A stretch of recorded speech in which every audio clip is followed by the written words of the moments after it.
Aloha kako guys, welcome back to Just&True. I did a video a little earlier while we were out waiting on the lines to rattle, and they did not rattle. Unfortunately, there's no kool-aid for me today. But I did want to go over briefly on three very important and often overlooked prepper items for you to have in your home and to also store as much of as possible. There are three items that we all should have, three items that we all prepare for in other ways, but a lot of people that I talk to don't have these items. The first thing I want to talk about is a fire extinguisher.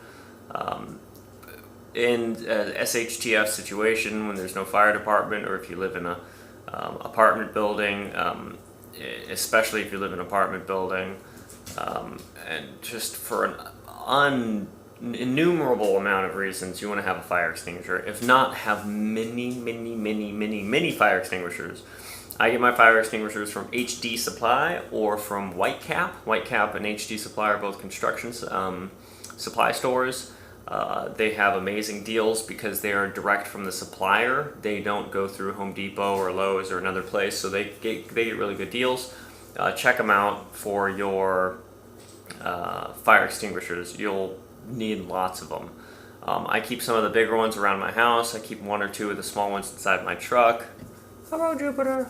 I keep some of the small ones inside my truck, and but anyway, they're very important. If you're in an apartment complex and you hear or see or smell a fire extinguisher or a fire alarm go off, because they are battery operated, of course if this is an EMP situation, and you hear one go off, you can get there quickly with your fire extinguisher, extinguish it, and you don't have to worry about your apartment going up in flames, because you probably have hundreds if not thousands of pounds of prepper gear to keep safe.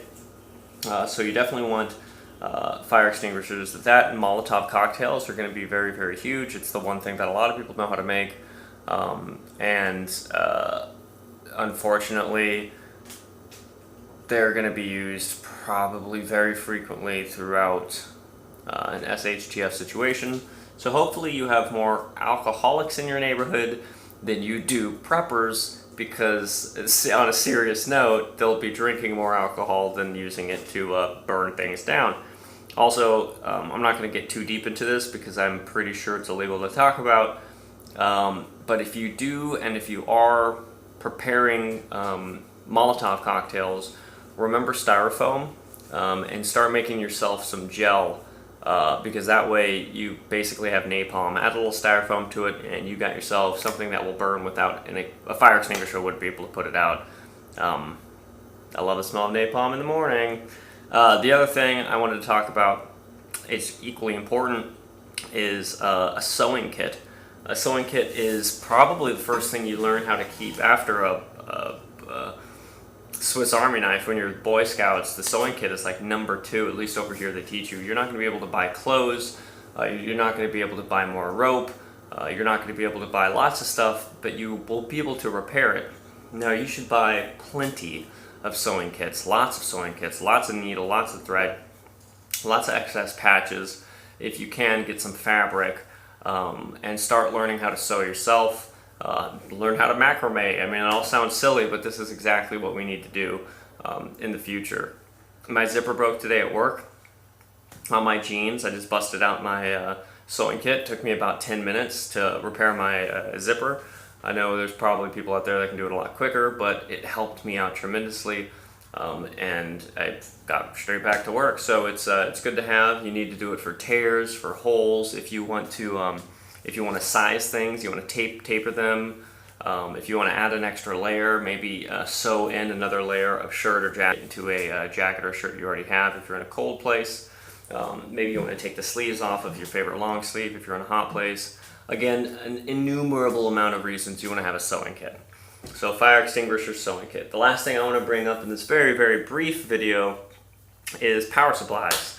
We all talk about generators, we all talk about solar cells and rechargeable batteries, we talk about batteries, but one thing that's really often overlooked that is amazing in my opinion, one of the best power sources in an SHTF situation are car batteries.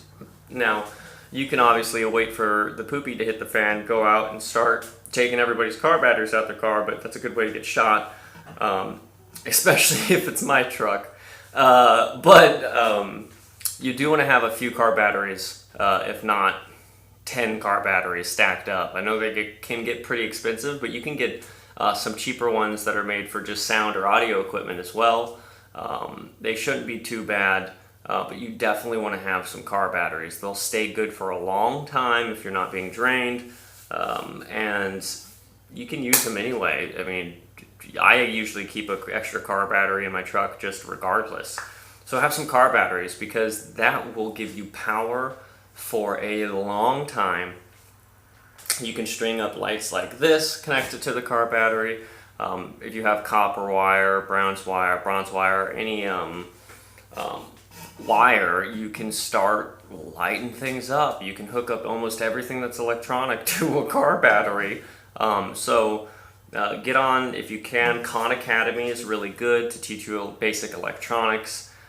Get on YouTube, obviously you already are. Hey, good job, guys. And learn some basic electronics for hooking stuff up to car batteries, because those are going to be huge and invaluable in the future.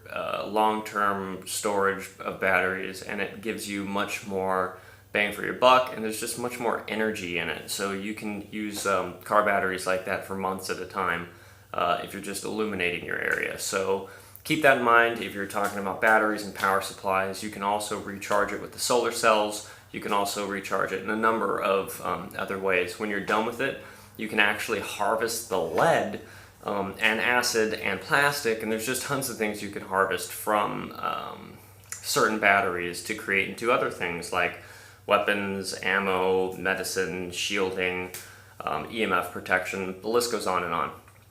So, meow meow. That's my time to go.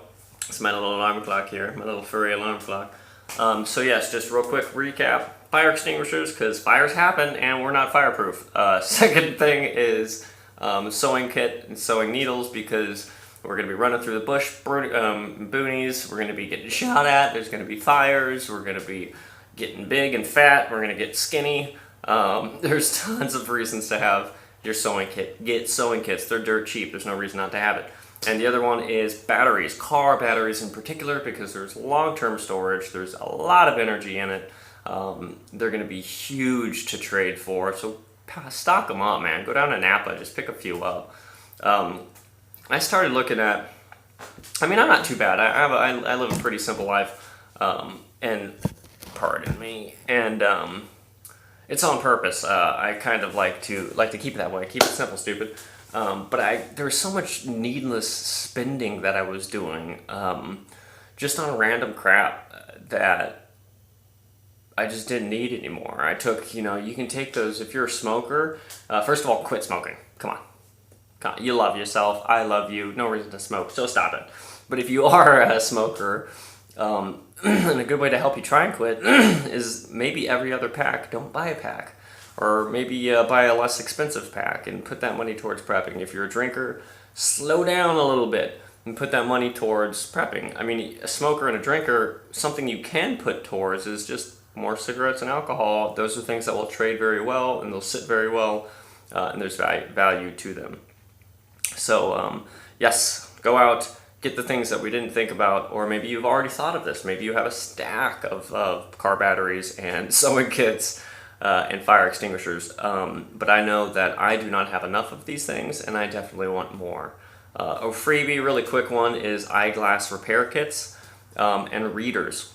So if you go into Walmart and you see a stack of eyeglass repair kits, or boxes of readers, Costco I know sells like 10 or 15 or 20 packs of just reading glasses.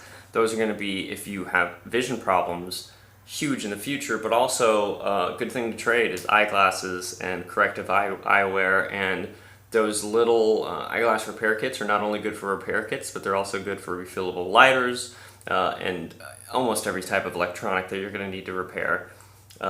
So yeah, that's about it. Just wanted to get that out real quick. Ahui ho, until next time, you guys have a good one, and I will see you on the flip side. Have a good night.